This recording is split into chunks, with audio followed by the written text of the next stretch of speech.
하나님의 말씀은 창세기 29장 16절부터 35절까지 말씀입니다. 봉독하겠습니다. 라반에게 두 딸이 있으니 언니의 이름은 레아요 아우의 이름은 라헬이라. 레아는 시력이 약하고 라헬은 곱고 아리따우니 야곱이 라헬을 더 사랑함으로 대답하되 내가 외삼촌의 작은 딸 라헬을 위하여 외삼촌에게 7년을 섬기리이다. 라반이 이르되 그를 내게 주는 것이 타인에게 주는 것보다 나으니 나와 함께 있으라. 야곱이 라헬을 위하여 7년 동안 라반을 섬겼으나 그를 사랑하는 까닭에 7년을 며칠같이 여겼더라. 야곱이 라반에게 이르되 내 기한이 찼으니 내 아내를 내게 주소서. 내가 그에게 들어가겠나이다. 라반이 그곳 사람을 다 모아 잔치하고 저녁에 그의 딸 레아를 야곱에게로 데려가매 야곱이 그에게로 들어가니라. 라반이 또 그의 여종 실바를 그의 딸 레아에게 시녀로 주었더라. 야곱이 아침에 보니 레아라. 라반에게 이르되 외삼촌이 어찌하여 내게 이같이 행하셨나이까? 내가 라헬을 위하여 외삼촌을 섬기지 아니하였나이까? 외삼촌이 나를 속이시면 어찌 됨이니까? 라반이 이르되 언니보다 아우를 먼저 주는 것은 우리 지방에서 하지 아니하는 바이라. 이를 위하여 7일을 채우라. 우리가 그도 내게 주리니 내가 또 나를 7년 동안 섬길지니라. 야곱이 그대로 하여 그 7일을 채우매 라반이 딸 라헬도 그에게 아내로 주고 라반이 또 그의 여종 비라를 그의 딸 라헬에게 주어 시녀가 되게 하매 야곱이 또한 라헬에게로 들어갔고 그가 레아보다 라헬을 더 사랑하여 다시 7년 동안 라반을 섬겼더라. 여호와께서 레아가 사랑받지 못함을 보시고 그의 태를 여셨으나 라헬은 자녀가 없었더라. 레아가 임신하여 아들을 낳고 그 이름을 루벤이라 하여 이르되 여호와께서 나의 괴로움을 돌보셨으니 이제는 내 남편이 나를 사랑하리로다 하였더라. 그가 다시 임신하여 아들을 낳고 이르되 여호와께서 내가 사랑받지 못함을 들으셨으므로 내게 이 아들도 주셨도다 하고 그의 이름을 시므온이라 하였으며 그가 또 임신하여 아들을 낳고 이르되 내가 그에게 세 아들을 낳았으니 내 남편이 지금부터 나와 연합하리로다 하고 그의 이름을 레이라 하였으며 그가 또 임신하여 아들을 낳고 이르되 내가 이제는 여호와를 찬송하리로다 하고 이로 말미암아 그가 그의 이름을 유다라 하였고 그의 출산이 멈추었더라. 아멘. 할렐루야. 오늘도 하나님께서 우리에게 필요한 말씀으로 이미 예비하셨고 주실 줄 믿습니다. 하나님의 약속의 말씀을 마치 어린아이처럼 순진하게 믿는 한 여성이 있었습니다. 그녀는 아주 작은 일까지도 하나님께 아뢰입니다. 그럴 때마다 하나님께서는 조금도 귀찮아하지 않으시고 그녀의 기도를 들어주십니다. 그녀는 그러한 하나님께 늘 감사합니다. 그러나 대부분의 그리스도인들은 이렇게 살아갑니까? 대부분 자질구레한 일까지 하나님께 기도하는 것을 불필요한 것이라고 생각합니다. 하나님 어차피 다 아시는데 뭐 이렇게 시시콜콜 뭐 기도할 필요가 있겠습니까? 저는 하나님만 믿습니다. 이렇게 물론 살아갈 수도 있습니다. 그러나 기도하지 않는 이유가 혹시 이 정도는 내 힘으로도 할 수 있다라는 그러한 생각 때문은 아닙니까? 그런 생각을 가졌다면 우리는 우리의 기도가 어디에 문제가 있는지 살펴볼 필요가 있습니다. 많은 사람들은 기도를 단순히 자신의 소원을 아뢰는 시간으로만 알고 있습니다.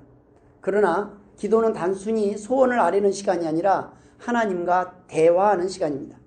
그러므로 우리가 할 수 있는 한 하나님과의 많은 대화를 통해 하나님의 뜻을 파악하고 그분의 뜻대로 행하도록 노력해야 합니다. 우리는 이렇게 기도할 필요가 있습니다. 주님, 저희로 날마다 시간마다 일마다 주님과 대화하게 하시고 그렇게 함으로써 주님의 세밀하신 뜻을 알아 늘 감사하는 생활을 하게 하여 주옵소서. 이러한 기도의 자세가 필요하다는 겁니다. 순간순간 하나님 앞에 하나님 이거 어떻게 하면 좋을까요? 막힐 때마다 하나님께 물으면서 이건 누구에게 도움을 청하면 좋을까요? 이거 어떻게 하면 좋을지 알지 못합니다. 하나님 나 좀 도와주세요. 혼자 뭘 그렇게 쭝얼쭝얼 하느냐? 다른 사람들이 생각할지 모르지만 우리는 그런 쭝얼거림이 필요하다는 거예요. 그걸 꼭 입으로 하라는 건 아니에요. 오해할 수도 있어요. 교회 가더니 미쳤구나 이런 생각이 들 정도로 쭝얼쭝얼 하시면 안 되고, 그러나 내가 내 입으로 하나님 앞에 그러한 속으로든 겉으로든 작은 일이라도 하나님 이 일들이 하나님이 원하는 선한 길로 가게 하옵소서. 이런 마음으로 살아가는 게 필요하다는 거예요. 어쩔 때는요, 아유, 이까짓 거 하고 소홀히 여기고 아주 작은 일, 그런 하나의 일이 엄청나게 큰 일로 막 번져갈 때가 있어요. 말 한마디 때문에 정말로 힘든 시간을 겪을 수도 있어요.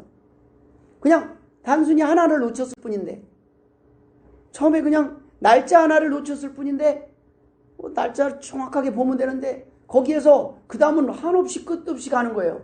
그럼 어떻게 우리는 수정하고 돌아오는 거예요. 우리가 무언가를 인지했을 때 그때 돌아오는 거, 그때라도 돌아오면 다행이지만 그것을 돌아오지 못할 때가 있습니다. 하나님은 그래서 우리가 순간순간 하나님 앞에 묻기를 원하십니다. 하나님은 하나님 앞에 물어가며 우리가 살아가기를 원하시는 거예요. 기도는 하나님 아버지의 품 안에서 우리의 영혼이 호흡하는 것입니다. 그래서 기도 없는 성도의 삶은 살아있지만 죽은 사람입니다. 지금 우리가 얼마나 순수한 마음으로 얼마나 자주 하나님과 대화하는지 돌아볼 필요가 있습니다. 얼마나 기도하는지, 그 기도를 통해서 우리가 하나님과의 만남을 통해서 어떠한 변화가 있는지 돌아볼 필요가 있습니다. 제가 오늘 여러분과 함께 본문을 통해서 나눌 첫 번째 은혜가 바로 이것입니다. 바로 오늘 본문에서 나타나는 것은 야곱이 변했다는 겁니다. 이기적인 야곱이 이타적인 야곱이 되었습니다. 창세기 29장 10절에 보면 야곱이 그의 외삼촌 라반의 딸 라헬과 그의 외삼촌의 양을 보고 나아가 우물하기 위해서 돌을 옮기고 외삼촌 라반의 양떼에게 물을 먹였다는 기록이 있습니다. 다른 사람의 양입니다. 양이 왔는데 그 양떼에 물을 먹이도록 큰 돌을 옮기는 것을 도와줬다는 거예요. 이기적인 사람이 아니라 이제는 이타적인 사람, 남을 돕는 사람이 되었다는 말씀입니다. 하나님과의 만남을 통해서 야곱의 삶은 두려움에서 담대한 삶으로 변화되었습니다. 오늘 본문의 야곱에게 변화가 생겼다는 거예요. 그가 대화할 대상, 기도할 대상, 의논할 대상, 도움을 요청할 대상이 생겼다는 것입니다. 야곱은 홀로 여행길을 떠났습니다. 진짜 혼잣말을 하는 것밖에 없어요. 누구한테 뭐 힘들어도 얘기할 데가 없어요. 힘들어 죽겠네. 아무도 들어주지 않는데 우리 그런 소리 해요, 안 해요? 해요. 들어주는데 아이고 힘들어. 뭐 힘들어만 합니까? 욕도 합니다. 너무 힘들면. 예, 아무도 안 듣는데. 그러나 여러분, 야곱이 이제는 하나님이 보고 계신다는 확신이 들었어요. 하나님이 나와 동행하신다는 확신이 들었어요. 이제 내가 말하면 하나님이 들으시고 내 삶의 억울함을 하나님이 보신다는 그러한 믿음이 생겼습니다. 여러분, 하나님과의 만남과 교제는 작은 기도에서 시작됩니다. 그 기도를 할 수 있다는 것은 믿음이 생겼다는 거예요. 어느 날 내가 예전에는 생전 기도를 안 했는데 어느 날 어떤 작은 문제든 큰 문제든 하나님 앞에 나와서 하나님 이거 어떻게 하면 좋을까요? 뭐 따지든 화를 내든 하나님의 이름을 부른다면, 하나님과의 대화를 시도한다면 그것은 기도가 시작된 것입니다. 하나님께서 우리가 구하면 무엇이든지 들어주시는 그 이유를 이렇게 말씀하셨습니다. 요한복음 14장에는 내가 진실로 너희에게 이르노니 나를 믿는 자는 내가 하는 일을 그도 할 것이요 또한 그보다 큰 일도 하리니 이는 내가 아버지께로 감이라. 너희가 내 이름으로 무엇을 구하든지 내가 행하리니 이는 아버지로 하여금 아들로 말미암아 영광을 받으시게 하려 함이라. 내 이름으로 무엇이든지 내게 구하면 내가 행하리라. 너희가 나를 사랑하면 나의 계명을 지키리라. 이렇게 말씀을 마무리하고 있습니다. 너희가 하나님과의 사랑에 빠져보라는 겁니다. 사랑을 시작하라는 거예요. 그러면 설레임이 시작될 거고 기쁨이 시작될 거라는 거예요. 에휴 나는 늙었는데 이제 이 세상 뭐 볼일 다 봤어. 아니에요. 여러분 지금 다시 한번 심장이 뛸 수 있다는 거예요. 가슴이 뛸 수 있다는 거예요. 내 삶의 끝이 아니라 무언가를 시작할 수 있는 나이라는 겁니다. 아유 나는 이제 늙어 죽어가는 사람이 아니라 내가 그동안 살아온 모든 인생의 아름다운 열매를 맺는 날만 남아있는 거예요. 내 인생이 다 망친 게 아니라 이제 내가 그동안 나를 훈련시킨 하나님이 마지막에 유종의 미를 거두게 하시려고 하는구나. 나를 오늘까지 살게 하신 이유가 여기에 있었구나. 여러분 그것을 찾고 그 소망을 찾을 때 우리는 청춘이 되는 겁니다. 부부가 사랑하면 대화가 많아집니다. 그럼 부부가 멀어지면 어때요? 대화가 없어져요. 부부가 멀어졌을 때 제일 먼저 안 하는 게 말 끊기요. 이제 그만 말하지 맙시다. 이제 더 이상 대화하지 맙시다. 점점 대화 불통이 되는 거예요. 소통이 되는 건 아니라 불통이 돼요. 하나님과 사랑에 빠지면 말이 많아져요. 부부도 기분이 좋아지면 말이 많아져요. 서로 이야기하는 걸 싫어하는 게 아니에요. 내가 대화가 막히니까 싫어하는 거예요. 그런데 하나님과의 대화는요, 항상 형통입니다. 하나님 앞에 따져도 되고, 하나님 앞에는 뭐라고 얘기를 해도 하나님께서 우리의 대화를 들어주시고, 왜 하나님께 기도하면 위로가 되나 했더니, 부부는요, 대화하면 자꾸 말을 끊어요. 서로 내 얘기를 안 들어주고 끊어줘. 가만히 보니까 대화의 핵심이 뭐냐면, 말의 내용이 아니더라고요. 들어주길 원하는 거예요. 내 얘기를 좀.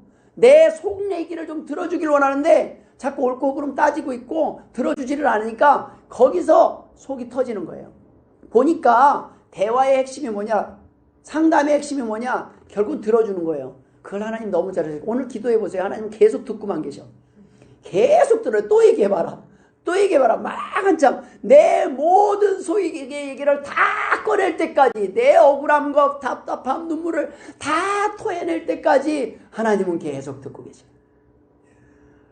다 듣고 나서, 다 듣고 나서 그래 내가 뭘 도와줄까? 그러면 됐어요. 하나님.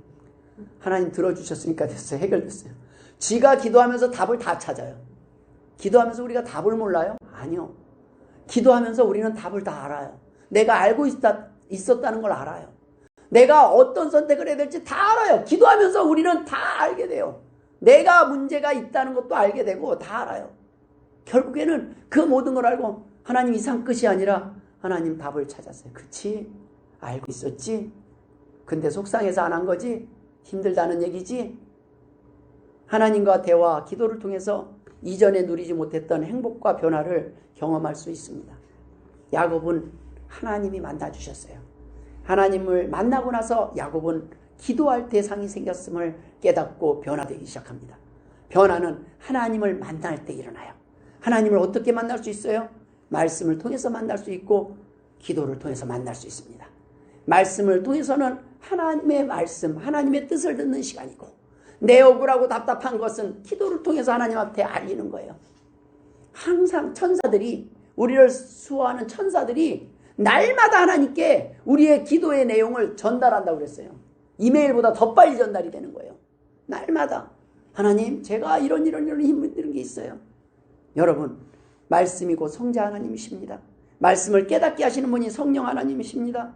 말씀을 듣고 순종할 때 능력으로 역사하시는 분이 성부 하나님이십니다. 여러분, 우리가 순종을 통해서 우리의 믿음이 드러납니다. 그러나 처음부터 이 믿음이 큰 사람이 없어요. 처음에는 그저 만남이 시작되는 거예요. 한 번 만나고 두 번 만나보다 보니까 신뢰가 가니까 결혼하는 거 아니에요. 한 번 하나님의 말씀을 듣고 두 번 듣고 한 번 기도해보고 두 번 기도해보고 기도하는 가운데 하나님을 만나게 되고 경험하게 됩니다. 하나님이 어떤 분인지 알게 되는 거예요. 예배 가운데 나올 때 처음에는 하나님이 어떤 분인지 모르는데 시간이 지날수록 우리 하나님이 정말로 좋으신 분이구나. 하나님은 정말로 날 사랑하시는구나를 알게 된다는 거예요. 우리가 깨닫고 순종하는 것이 아닙니다. 순종할 때 깨달을 수 있어요. 콩을 심어봐야 이게 콩인지 알 수 있다는 거예요. 운동을 해봐야 내가 운동의 효과를 경험할 수 있습니다. 먹어봐야 독이 되는지 약이 되는지 알 수 있다고. 다 먹어봐서는 안 되지만 하나님의 말씀은, 검증된 말씀은 안전하기에 먹어보라는 것 아니겠습니까? 말씀을 통해서 우리는 삼위일체 하나님의 도우심을 경험할 수 있습니다. 순종이 시작될 때 우리의 믿음이 자라기 시작하는 겁니다. 말씀을 듣기만 하면 믿음이 자라지 않지만 하나님의 말씀은, 구약과 신약을 먹어봐야 하고 말씀은 순종해보면 알 수 있습니다. 순종할 수 있는 그 동기가 바로 하나님과의 만남이요, 사랑의 시작입니다. 사랑은 우리가 아는 사람을 만나는 게 아니에요. 우리가 생판 모르는 사람을 만나면 일단 의심부터 하지 않아요. 사랑한다고? 정말 얼마나 사랑할 수 있는지 알기 위해서 튕기잖아요. 됐어요. 안 만나요. 하는 거 봐서요. 뭐 프로포즈를 하고 쉽게 줬더니 쉽게 나를 알고, 나는 이제 쉽게 오라 그러는. 그래서 프로포즈는 내가 그 사람이 싫어서가 아니라 그 사람의 속이 궁금해서 튕기는 거예요. 속이 궁금해서. 정말로 그러한가요? 그래서 계속 생각해보고 그런데 애타게 난 당신 없이는 못 살아 하던 사람도 별을 못 닫아줘요, 결국은. 그러나 하나님은 별을 만드신 분입니다. 여러분, 하나님을 만난 후에 야곱은 변했어요. 그는 처음에 야곱은 형의 눈을 피해서 약속의 땅에서 야반도주하다시피 도망쳐 나왔습니다. 바로 그 길에서 하나님은 베델에서 만나주셨고 하나님을 만나는 체험을 합니다. 하나님의 음성을 듣습니다. 거기에서 하나님께서 내가 너의 안전을 절대적으로 보장해 주시겠다는 그 약속을 받았습니다. 그리고 새 아침을 맞았을 때 야곱에게는 새로운 날이 열립니다. 이제는 예전의 날이 아니에요. 하나님이 지켜주신다고 했어. 여러분, 하나님이 우리의 앞길에서 항상 동행해 주심을 믿습니까? 그러면 세상이 변하는 거예요. 하나님이 나를 무슨 일이 있어도 나를 포기하지 않는다는 걸 믿는 그 순간 세상이 변하는 거예요. 고린도후서 5장 17절에 그런즉 누구든지 그리스도 안에 있으면 새로운 피조물이라 이전 것은 지나갔으니 보라 새 것이 되었도다. 하나님을 만난 사람은요, 이전의 그 삶의 마음, 우울함, 답답함, 걱정, 두려움이 변하여 새 마음으로 새 것으로 변하는 것입니다. 하나님을 만나지 못한 사람과 만난 사람의 차이가 무엇입니까? 바로 변화와 성장입니다. 하나님을 만나지 못한 사람들은 인생을 그냥 그렇게 살아갑니다. 아니, 살아내느라고 애쓰는 걸 볼 수 있어요. 하지만 그 삶의 목표가 죽음을 향해 가고 있기에 점점 행복해지는 것이 아니라 점점 약해지고 두려움만 커져갑니다. 하지만 하나님의 백성들은 어떻습니까? 담대하게 살아갑니다. 삶의 변화가 있고 믿음이 성장한 만큼 그 삶의 기쁨도 커져갑니다. 더 이상 과거에 묶여서 과거의 상처와 트라우마 속에서 살아가는 것이 아니라 이제는 새로운 약속을 믿고 새로운 기회의 날을 예비해 주실 그 하나님께 감사하며 오늘도 희망찬 내일을 위해 오늘을 살아가기 때문에 낙심하지 않습니다. 두 번째 우리가 나눌 은혜는 바로 약속을 하시면 약속으로 끝나시는 것이 아니라 반드시 약속을 지키시는 하나님입니다. 야곱과 함께 하시겠다고 하신 하나님께서 야곱의 여정에 함께 하시니까 어떻게 했습니까? 오늘 본문에 보면 하란에서 온 라헬과 만나게 됩니다. 지금 야곱이 가는 것은 하란까지 가고 있는 거예요. 근데 하란에 도착하지 않았어요.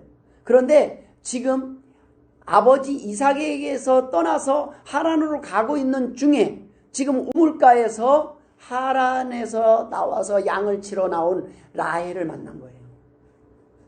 하나님의 약속이 성취되는 과정에서는 때로는 이렇게 순적하게 만나심을 통해서 우리에게 보여주실 때가 있어요. 맞다. 이 길이 옳은 길이다. 이 길을 담대히 나가도 좋다. 우리가 증거를 필요하다 그러면 하나님은 우리가 의심 많은 것도 아시고 또 보여주셔요. 하나님, 나 한 발자국도 나가 믿고 잘하고 싶은데 하나님 살아계시면 좀 믿게 해주세요. 그럼 믿을 만한 일들, 사건들을 일으켜서 하나님을 믿지 않을 수 없게 다 보여주신다니까요. 하나님은 우리에게 그 증거를 보여주시는데 우리가 보려고 하면 얼마든지 보는데 기도를 했을 때는요, 보여주는 게 보여요. 근데 기도하지 않고 일어나는 건 그냥 우연히 일어나는 일 같아요. 여러분, 하나님 앞에 만나게 해달라고, 보여달라고, 하나님의 믿음 갖게 해달라고 하시면, 야, 내가 너한테 지금까지 보여준 것만 해도 얼마나 많냐. 가만히 돌아보니까, 그 기도 끝나자마자 내 인생을 돌아보니까 그 인생의 여정 속에서 함께 하신 그 하나님을 깨닫게 된다는 말씀입니다. 하나님이 없으셨던 것이 아니라 하나님이 항상 동행해 주셨음에도 불구하고 내가 딴짓거리하고 내가 순종의 길을 떠나서 살았던 것을 우리는 보게 된다는 말씀입니다. 오늘 그 여정 속에서 하란에서 온 라헬과 만나게 돼요. 하나님의 약속이 성취되는 과정입니다. 그러나 그 길이 때로는 우리가 원하는 길이나 방법이 아닐 수가 있습니다. 정확히 다시 말씀드리면 우리가 하나님이 원하시는 방향과 다를 때는 때때로 쉬운 길을 두고 돌아갈 때가 있습니다. 아직 깨지지 않은 우리의 성품이, 아직 자라지 않은 우리의 믿음이 우리의 삶을 더 힘든 길로 돌아가게 만들 때가 있어요.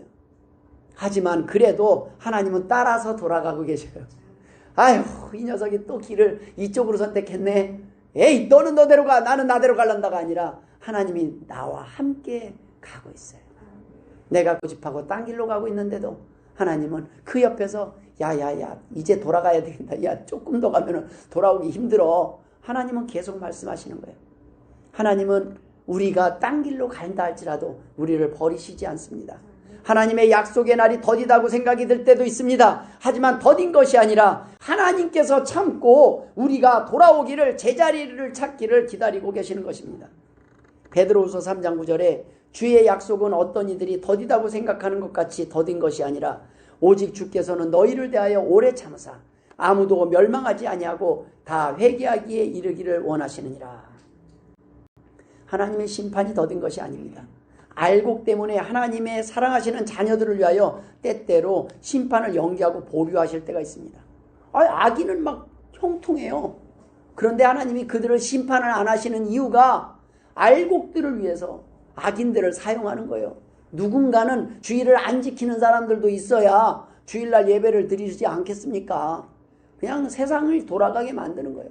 그들은 그들의 길을 가는 것 같지만 하나님은 그들을 또 사용하고 계시는 거예요. 그러나 하나님은 이 길을 선택하는 거예요. 좋은 편을 선택하기를 원하시는 거예요. 아직은 하나님의 백성들을 위하여 누군가가 필요하기 때문에 하나님의 심판을 연기하시는 것이지 우리의 죄가 가벼워서 심판하지 않는 것이 아니라는 말씀입니다. 누군가에게 필요하니까 그래, 너는 아직 이 교회 좀 필요하다. 나는 그냥 하나님 앞에 내 마음대로 사는 것 같지만 아니야, 넌 그래도 이 교회에 없어서는 안 돼. 하나님은 우리가 죄를 짓는 가운데서도 죄를 잘했다고 칭찬하시는 것이 아니라 그 가운데서도 우리에게 도움이 주는 사람들을 하나님은 옆에 붙여놔요. 계속 붙여놔요. 우리에게 그 사람들을 통해서 힘을 얻기를 또 바라시는 거예요. 꼭 믿는 사람들을 통해서만 도움을 주시지 않습니다. 하나님은 안 믿는 사람을 통해서도요, 우리에게 도움을 주셔요. 여러분, 사랑하는 부모 때문에 자식을 봐주는 경우도 있지만 사랑하는 자녀를 위해 부모를 봐주는 경우도 있습니다. 하지만 끝까지 돌아오지 않으면 결국 심판하십니다. 여러분, 구약의 모든 내용들이 계속 뭐냐면 잘못을 하면 심판할 것이다. 잘못을 하면 심판해서 또 심판 후에 또 회개하면 다시 회복시키시고 이걸 계속 반복하는 거예요. 그 모든 것의 끝은 뭔지 아세요? 너희에게 반드시 심판이 있을 것이라는 것을 알리는 메시지예요. 그러니까 너희가 돌이키라는 겁니다. 이 땅은 어떤 곳입니까? 심판의 문제는 해결된 거 아닙니까 우리는? 그런데 하나님은 너희가 심은 대로 거두게 할 것이라는 거예요. 너희가 이 땅은 그저 심판을 면하기 위한 곳이 아니라 그러면 안 태어나게 하면 돼요. 그런데 너희가 이 땅에서 심은 대로 거두는 것을 배우기를 원하시는 거예요. 너희가 심어보라는 거예요. 너희가 천국에 빈손으로 오는 것이 아니라 무엇인가를 심어서 천국에 남길 수 있는 기회를 허락하셨다는 거예요. 가만히 있다가 오지 말고 무엇인가를 심어보라는 겁니다. 야곱이 이삭을 속였던 것처럼 야곱도 라반에게 속아서 라반을 위해서 7년을 더 일합니다. 야곱이 심은 대로 거두는 거예요. 그 일을 통해서 우리는 하나님께서 이 땅에서 어떤 방식으로 우리의 삶을 보응하시는지 우리는 알 필요가 있다는 말씀입니다. 갈라디아서 6장 7절에는 스스로 속이지 말라. 하나님은 업신여김을 받지 아니하시나니 사람이 무엇으로 심든지 그대로 거두리라. 갈라디아서 6장 8절에는 자기의 육체를 위하여 심는 자는 육체로부터 썩어질 것을 거두고 성령을 위하여 심는 자는 성령으로부터 영생을 거두리라. 갈라디아서 6장 9절에는 우리가 선을 행하되 낙심하지 말지니 포기하지 아니하면 때가 이름에 거두리라. 여러분, 오늘 하나님을 위하여 심는 것들을 여러분 손해라고 생각하십니까? 하나님을 위해서 심는 것이 아름다운 열매로 맺는다는 확신이 있으면 우리는 심기를 주저하지 않을 것입니다. 그저 호박씨 몇 개 뿌려놨을 뿐인데 앞에 호박이 풍성하게 지난번에 따온 거 하고 이제는 설이 맞아서 다 끝난 줄 알았더니 나머지가 또 나가지고 또 이만큼 자라요. 내가 키웠다고요? 아니요. 하나님이 키우셨어요. 우리는 그냥 심어만 놓는데 하나님은 하나님의 살아계심을 증명하시지 않습니까? 여러분, 이 땅의 삶이 힘들다고 쉽게 포기해서도 안 됩니다. 당장 하나님의 진노와 심판이 임하지 않는다고 내 고집대로 내 힘만 의지하며 살아서도 안 됩니다. 하나님이 자녀를 사랑하시지만 자녀를 향한 채찍을 통해서도 사랑을 표현하시기 때문입니다. 내가 하나님께 등을 돌렸을 때, 하나님보다 다른 것을 더 사랑했을 때 하나님께서는 제게 가장 사랑하는 것을 제게서 거두셨습니다. 제가 아내를 너무 좋아갖고 결혼해서 그냥 하나님보다 아내 없이 못 살겠는 거예요. 너무너무 좋아가지고. 내가 너무너무 의지하고 정신 못 차렸어요. 나를 가장 좋아하는 사람, 그 사람만 보고 여기가 좋사오니 하고 있으니까 하나님이 아내를 불러가지고 부르심을 당한 아내는 천국 가서 좋지만은 실제로 아내 없이 살아가는 이 땅은 저한테 지옥이 됐습니다. 여러분, 실제로 천국에 가는 아내는 전혀 슬퍼하거나 두려워하지 않았어요. 마지막에 너무너무 기뻐하는 거예요. 내게 믿음이 있었다는 게, 내게 구원의 기회를 열어주셨다는 게, 이 순간이 절망의 순간이 될 수 있는데 이 시간이 소망의 순간이요, 기쁨의 순간이요, 저 천국을 갈 수 있는 놀라운 그 시간만 기다리고 있는 그 시간 됐다는 게 너무 기쁜 거예요. 도리어 우리를 위로했어요. 걱정하지 말라고. 하나님이 다 책임져 주실 거라고. 하나님이 다 해결해 주시니까 하나님을 믿고 살으라고. 여러분, 38에 암에 걸려서 말기암으로 가는데 원망하고 내가 사모로서 불러놓고 하나님 나를 이렇게 불러가면 하나님 살아계십니까? 할 수 있는데 도리어 하나님을 저주하기는커녕 그 하나님께 영광을 돌리고 찬송하며 갈 수 있는 게 우리 기독교인의 힘입니다. 우리는 죽음을 두려워하는 사람들이 아니에요. 도리어 하나님을 위해서 일하지 못한 심판을 두려워하면서 사는 거예요. 그런데 최선을 다하고 하나님 앞에 믿음을 드렸을 때는 후회 없는 삶, 하나님 나 열심히 그래도 이렇게라도 봉사할 기회를 주시니 감사합니다. 그러한 삶으로 있는 사람은 죽음이 두렵지 않고 당당합니다. 아내는 천국 갔는데 남은 저의 삶은 지옥이었습니다. 맨날 대접만 받으니까 없는 자리가 너무너무 큰 거예요. 이럴 줄 알았으면 내가 빨래도 해보고 내가 이것도 해보고 요리도 좀 해보고 이것저것 해볼 걸 하다가 애들한테 맨날 물만두만 해주는 거예요. 그냥 하는 게 물만두에 김치에. 여러분, 우리가 평상시에 좀 도와주다 보면은 그래도 나도 할 수 있는데 옆에서 그냥 언제든지 있을 줄 알고. 여러분, 하나님이 기회 주셨을 때 우리는 이 땅에서 좋은 것을 심으시길 주의 이름으로 축원드립니다. 하나님은 이 땅에서 하나님의 백성이 잘못을 하면요 반드시 벌을 하십니다. 벌을 내리셔요. 그게 하나님의 사랑입니다. 다윗이 범죄했을 때, 잘못했을 때 회개를 안 했나요? 나단 선지자 앞에서 인정하고 회개를 했는데 하나님은 아들을 불러가셨어요. 다윗이 어떤 죄를, 얼만큼 큰 죄를 지었는지 아십니까? 다윗이 간음죄를 범했고 자신의 부끄러운 죄를 가리기 위해 거짓말을 했을 뿐만 아니라 밧세바의 남편 우리아까지 죽였습니다. 다윗이 범한 죄는요, 십계명에 기록된 4가지 죄 다 범한 거예요. 이웃의 아내를 탐한 죄, 간음죄, 거짓 증거의 죄, 무고한 자를 죽인 살인죄. 이게 십계명에 10개, 7개, 9개, 6개, 4가지 죄를 십계명을 동시에 이렇게 한꺼번에 싹 다 그냥 4가지 범죄를 하기도 쉽지 않은 거예요. 이게 별거 아닌 거라고 생각할 수 있습니다. 그런데 여러분, 십계명을 잘 보면요, 4가지가 하나님에 대한 거고 6가지가 사람에 대한 건데 6가지 사람에 대한 것 중에 4가지를 범한 거예요. 그런데 이 죄가 어떻게 시작됐어요? 한 가지 죄에서 시작돼요. 한 가지 실수는 하나에서 멈추지 않으면 하나에서 끝나지 않을 때가 있습니다. 말 한마디, 작은 불꽃 하나가 온 마을을 태우고 내 인생 전체를 한순간에 지옥으로 인도할 때가 있어요. 그때 바로 끄고 바로 돌아와야 됩니다. 빨리 돌아와야 돼요. 다윗의 범죄 이후 다윗이 나단 선지자 앞에서 죄를 인정하지 않고 죄를 인정하고 회개를 하지만 그는 그거에 준하는 벌을 받았습니다. 다윗의 자리가 왕의 자리거든요. 중요한 자리만큼 큰 벌을 받습니다. 하나님이 이렇게 말씀하십니다. 내가 일찍이 너를 이스라엘 왕으로 삼기 위해 사울의 손에서 구원하고 내 백성을 너에게 맡겼다. 만일 그것으로 부족했다면 내가 너에게 더 많은 것을 주었을 것이다. 그런데 어찌하여 내가 나를 업신여기고 내 앞에서 악을 행하였느냐. 내가 우리아를 죽이고 그의 아내를 빼앗아서 내 아내를 삼았고 내가 나를 업신여기지 않았다면 도저히 그런 일을 할 수 없다. 그러므로 이제 칼이 내 집에서 영원토록 떠나지 아니하리라. 그나마 이게 회개하고 돌이킨 결과가 이 정도였습니다. 여러분, 법정에서 판사가 가장 크게 보는 것은 죄가 아닙니다. 재발 방지를 위한 자신의 죄에 대한 철저한 반성과 피해자 회복을 위한 노력의 태도를 봅니다. 지금 이 상황 같은 데서 다른 왕 같으면 왕을 모독한 역적죄인 나단을 즉시 체포해서 사형에 처해버릴지도 몰라요. 그러나 다윗은 나단 앞에서 그 자리에서 꼬꾸라져서 스스로 죄를 자백합니다. 내가 여호와께 범죄하였습니다. 그 고백하는 다윗의 죄를 하나님은 사하셨어요. 그리고 이렇게 말씀합니다.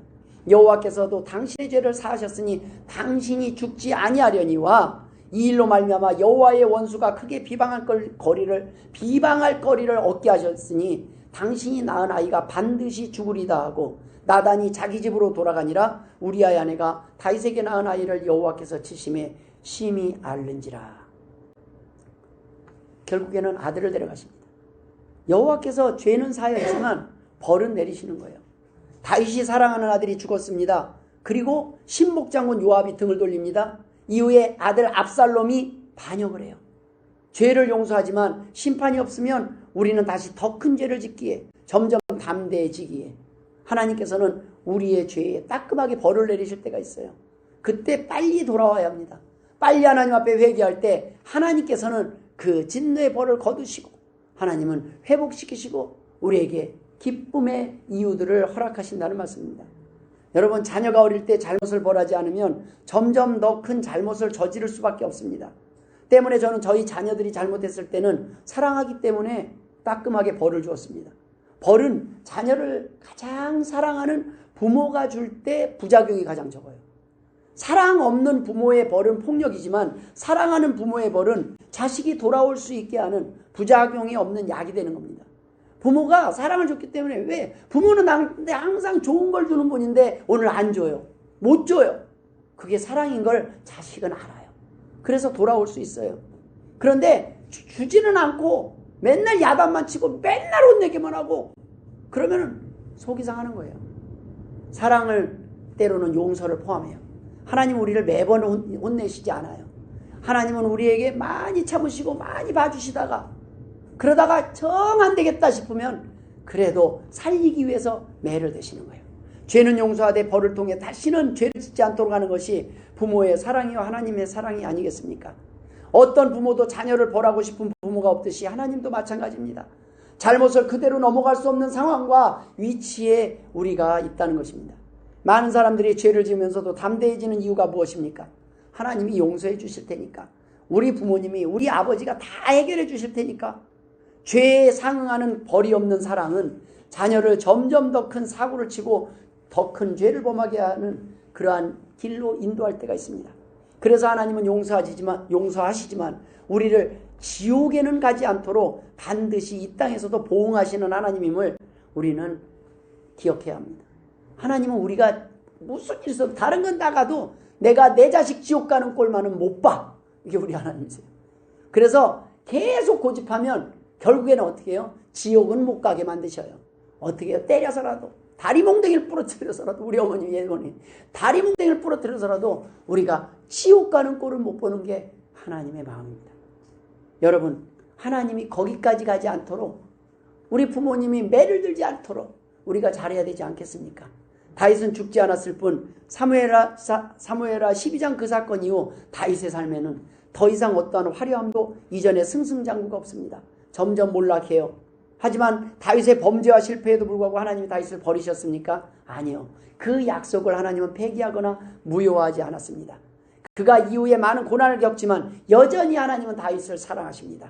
그래서 다윗은 고백해요. 하나님이 나를 용서하셨다. 하나님이 나를 벌을 주셨는데도 그 벌을 당겨받아요. 그 아들 압살롬이 반역을 했을 때도 그냥 다윗은 너 다 가져 그러고 예루살렘 놓고 그냥 도망가 버려요. 아들한테 그냥 다 양보해요. 아들은 아버지를 죽이려고 하는데 그래, 내가 왜 이런 일이 일어나는지 아는 거예요. 하나님 앞에 내가 범죄함으로, 하나님 앞에 내가 하나님이 원하는 말에 순종하지 않았으므로 내가 심은 것을 지금 거두고 있다고 그는 아는 겁니다. 여러분, 무엇이 다윗의 아들이 다윗을 향해서 반역하게 만들었습니까? 다윗이 하나님을 두려워하지 않는 모습을 보고 자녀가 하나님을 두려워하지 않고 아버지에게 반역을 하게 되는 거예요. 그 모습을 본 거예요. 만약 다윗이 자신의 죄를 끝까지 인정하지 않고 사울처럼 변명해도 하나님이 승승장구의 길로 인도하셨다면 어떻게 되겠습니까? 하나님의 사랑받은 자라고 말할 수 있겠습니까? 아닙니다. 저주받은 자였을 것입니다. 악인의 성공은 성공이 아니라 저주이기 때문입니다. 잠언 24장 19절에는 너는 행악자들로 말미암아 분을 품지 말며 악인의 형통함을 부러워하지 말라. 대저 행악자는 장래가 없겠고 악인의 등불은 꺼지리라. 여러분, 우리는 잘못했을 때 하나님이 매를 탁 들고 이놈 하면 감사하시길 바랍니다. 하나님 나를 사랑하는구나. 하나님이 매만 들고 품만 재도 하나님께 돌아오시길 바랍니다. 하나님이 나를 사랑하시는구나. 하나님은 그렇지, 우리 하나님은 이 꼴 못 보지. 그렇지, 하나님은 내가 넘어져 주저앉아 있는 꼴을 못 보지. 우리 하나님은 그때마다 나에게 경고하시고 부르시지. 우리는 하나님의 그 채찍이 사랑의 채찍임을 믿고 돌아와야 합니다. 우리가 지은 죄로 인하여 또 이 땅에서 하나님의 벌을 받아서 어려움을 겪는다 해도 너무 낙심하거나 슬퍼하지 마십시오. 하나님은 버리신 것이 아니라 살리시기 위하여 복 주시기 위하여 내린 벌이기 때문입니다. 누구나 회개하면 다윗처럼 하나님의 은총으로 구원을 얻을 수 있습니다. 하지만 자신이 뿌린 죄의 대가를 거두게 하신 것은 다윗뿐이 아니라 그 후세에 우리들에게도 교훈을 주시기 위함인 것입니다.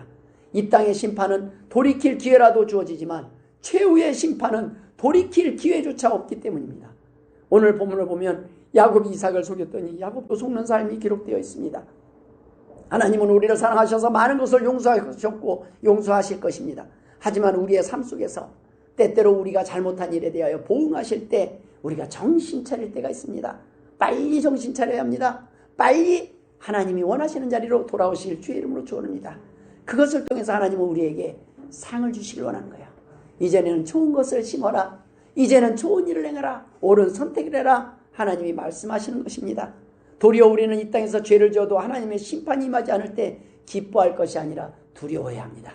하나님의 심판도 용서도 결국 공평하신 하나님의 사랑의 표현이시기 때문입니다. 죄에 상응하는 벌을 내리시는 것도 공평하신 하나님의 방법 중에 하나이기 때문입니다. 여러분, 우리는 우리의 삶 가운데 많은 아픔의 길을 겪었습니다. 하나님은 이제 이후로는 너가 아픔을 겪는 것이 아니라 행복한 길을 가기를 원하신다는 말씀입니다. 마지막으로 우리가 나눌 것은 모두를 사랑하시는 하나님에 대해서 은혜를 나누기를 원합니다. 오늘 본문에 보면 라헬만 복을 받은 여인 같습니다. 하지만 하나님은 레아도 하나님이 사랑하셨고 복을 주셨다라는 것을 오늘 기록한 것입니다. 야곱이 사랑한 사람이 라헬이지 하나님이 사랑하지 않은 게 아니라는 거예요. 레아 입장에서는 이거 참 결혼을 했는데 아내가 됐는데 그냥 야곱은 라헬에 꽂혀 있는 거예요. 보이지도 않은 거예요. 그때의 그 레아의 아픔과 눈물, 괴로움, 그것이 얼마나 심했겠습니까? 그걸 보시고 태문을 여셨다고 오늘 본문에 기록하고 있습니다. 하나님께서는 레아도 사랑하셨다는 거예요. 우리가 볼 때는 누가 잘하고 잘못하고 제 이쁨 받는 거 보니까 하나님이 김 집사만 사랑하셔, 이 집사만 사랑하셔 할 수 있어요. 그런데 아니에요. 하나님은 다 사랑하십니다. 우리가 김 집사만 사랑하는 걸로 보이는 것뿐입니다. 오늘 본문의 주인공이 누구입니까? 사실은 라헬이 아니라 레아입니다. 야곱이 사랑한 사람이 라헬이었지 하나님이 레아를 사랑하지 않은 것이 아니라는 말씀입니다. 자신의 형편과 처지를 부정적인 눈으로 바라보고 해석하면 절망적이고 우울한 삶을 살아갈 만한 환경이었습니다. 그러나 하나님의 사랑하심과 선한 계획을 믿는 사람은 모든 상황 속에서도 소망이 있습니다. 레아의 입장에서 삶이 얼마나 힘들었을까요? 레아는 야곱의 사랑을 기대했을 것입니다. 하지만 남편은 레아에게 마음이 없었고 오로지 라헬에게만 마음이 있었습니다. 레아는 야곱과 라헬 둘 다 미워하는 삶을 선택할 수 있었습니다. 하지만 외로움 속에서 레아는 하나님께 나아가 하나님께 기도합니다. 하나님만 붙잡고 견뎌냅니다. 하나님의 도우심과 사랑을 구합니다. 하나님 앞에 억울함을 구합니다. 하나님은 레아의 마음을 아셨고 레아에게 아들을 넷이나 주셨습니다. 그동안 라헬에게는 하나도 주시지 않았어요. 이로 인해 하갈처럼 라헬을 업신여길 수도 있었습니다. 그러나 레아가 자기에게 준 넷째 아들 유다를 통해서 그리스도가 탄생하는 축복의 여인이 됩니다. 라헬에게도 요셉과 베냐민을 줬지만 라헬은요 둘째 아들 베냐민을 낳다가 죽습니다. 여러분, 하나님이 볼 때는요 하나님의 사랑의 방식은 모두에게 공평한 사랑을 하시는 거예요. 우리 목사님만 특별히 사랑하시고 장로님만 사랑하시는 하나님이 아니시라는 말씀입니다. 모든 성도를 하나님은 동일하게 사랑하시고 너가 행복하기를 원한다고 말씀하시는 거예요. 레아에게 주신 그 아들을 통해서 하나님이 레아를 얼마나 사랑하는지를 증명하신 것처럼 오늘날 이 땅에서 여러분을 얼마나 사랑하시는지 하나님은 증명하고 깨닫기를 원하신다는 것입니다. 하나님은 진정한 승자가 사람들이 생각하는 기준과 하나님의 뜻과 차이가 있다는 것을 우리가 알기를 원하십니다. 부유하고 건강하게 오래 사는 것이 사랑을 독차지하거나 독차지하는 것이 꼭 행복이 아닐 수 있다는 거예요. 어떤 시한부 인생을 선고받은 환자가 이렇게 고백을 했답니다. 하나님은 영적 은혜를 주시기 위해 육적 결핍을 주시고 영원한 것을 주시기 위해 유한한 것을 빼앗아 가시며 우리를 겸손케 하기 위해 더 큰 그릇을 만들어 더 큰 복을 주시기 위해 부족하게 하시고 어려움을 주십니다. 여러분, 우리 눈에 아름답게 보이는 것만이 좋은 것이요 행복한 것으로 착각하며 살 때가 있습니다.